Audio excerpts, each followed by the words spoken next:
Italia i VBO sono rappresentati soprattutto da cooperative di produzione del lavoro, che sono imprese indipendenti, organizzate sotto il profilo industriale, motivate e con un livello di capitalizzazione medio-alto rispetto alla tipica piccola impresa italiana, e soprattutto sono in grado di competere autonomamente. Il Workers Buyout in Italia è una forma particolare di startup che si pone l'obiettivo di mandare a reddito un ramo di azienda precedentemente fallito e così facendo salvaguardare almeno una parte degli occupati. I requisiti fondamentali dei VBO in Italia quali sono? La conoscenza dei motivi della crisi, almeno una leadership e la volontà dei lavoratori, un piano industriale che sia ragionevole e soprattutto condiviso dal basso, e infine i clienti precedenti interessati al prodotto e i beni strumentali a prezzi vantaggiosi che vengono rilevati dal fallimento.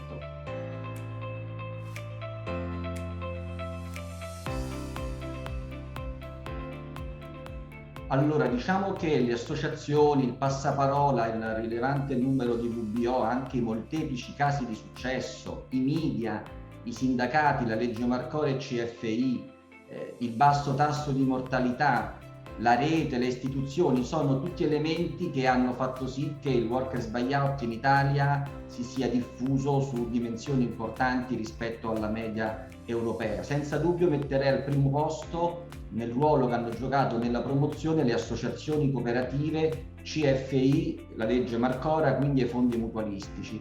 Per quanto riguarda il framework normativo conta, è indispensabile, partendo dalla peculiarità normativa delle cooperative, quindi l'articolo 2511 del Codice Civile e seguenti.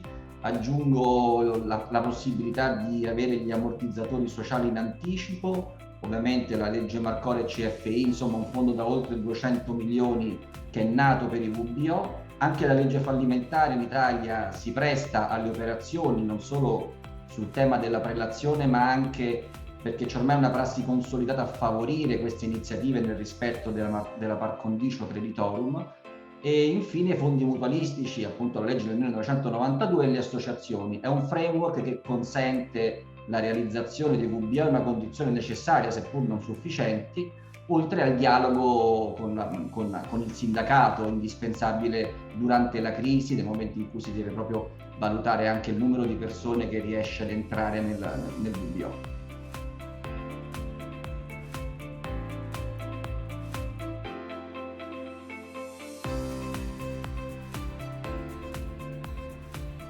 Possiamo dire che la normativa in Italia è piuttosto avanti, quindi giusto qualche assestamento ancora da fare su alcune linee di intervento, soprattutto sulla successione d'impresa.